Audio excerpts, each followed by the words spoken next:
অসমের গুয়াহাটি মহানগরে রয়েছেন আমাদের প্রতিনিধি তন্ময় দে। তন্ময়, আজ 31 ডিসেম্বর রাত এবং সবাই এখন পার্টি মুডে রয়েছে, সে জায়গায় দাঁড়িয়ে গুয়াহাটির ঠিক কি ছবি উঠে আসছে, কি পরিস্থিতি, এবং যে খবর আমাদের কাছে উঠে আসছে যে কড়া নিরাপত্তার চাদরে মুড়ে ফেলা হয়েছে গোটা গুয়াহাটি শহরকে, ঠিক কি ছবি?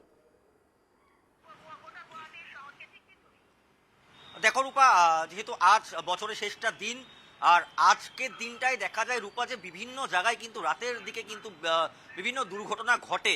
আর তার জন্যই কিন্তু গুয়াহাটি পুলিশ বা আসাম পুলিশ বলতে গেলে এখন কিন্তু কড়া কড়া একটা পদক্ষেপ নিয়েছে, নির্দেশ দিয়েছে, এসওপি দিয়েছে। আর সেই এসওপিগুলো মতেই কিন্তু সবাই চলতে হবে। আমি যে জায়গায় উপস্থিত আছি, দেখো গুয়াহাটির আমি বর্তমান মালিগাঁওতে উপস্থিত আছি। শুধু মালিগাঁও না, গুয়াহাটির বিভিন্ন প্রান্তে গণেশগুড়ির দিকে শুরু করে, গুয়াহাটির পল্টন বাজার দিকে শুরু করে, ফাটাসি লামবাড়ি, গুয়াহাটির নুনমাটির দিকে শুরু করে জালুকবাড়ি, প্রত্যেকটা জায়গায় কিন্তু পুলিশের কিন্তু আজ যে চেকিং, সেই চেকিং থাকবে। কিছুক্ষণ পর দিকে শুরু হবে। দেখো আমি যেখানে রয়েছি এইখান থেকে কিন্তু প্রথম চেকিং শুরু হবে, তারপর জালুকবাড়ি থাকবে। আর বলা হয়েছে যে আজকে যদি কেউ ড্রাঙ্ক অ্যান্ড ড্রাইভ করে, অর্থাৎ যদি কেউ সুরাপান করে গাড়ি চালায়, তাহলে কিন্তু স্পট পেমেন্ট নেওয়া হবে, অর্থাৎ স্পট যে ফাইন 10,000 টাকা সেটা কিন্তু দিতে হবে।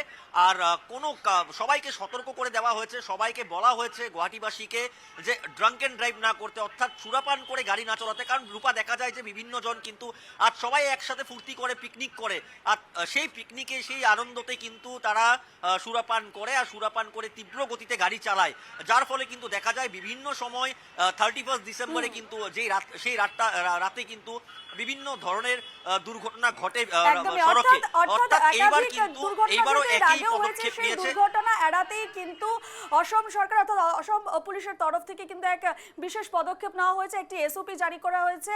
সুরাপান করে যাতে গাড়ি না চালায় সে জায়গায় দাঁড়িয়ে কিন্তু তাদের জরিমানা দিতে হবে। এই মুহূর্তে তোমাকে ধন্যবাদ জানাচ্ছি তন্ময়।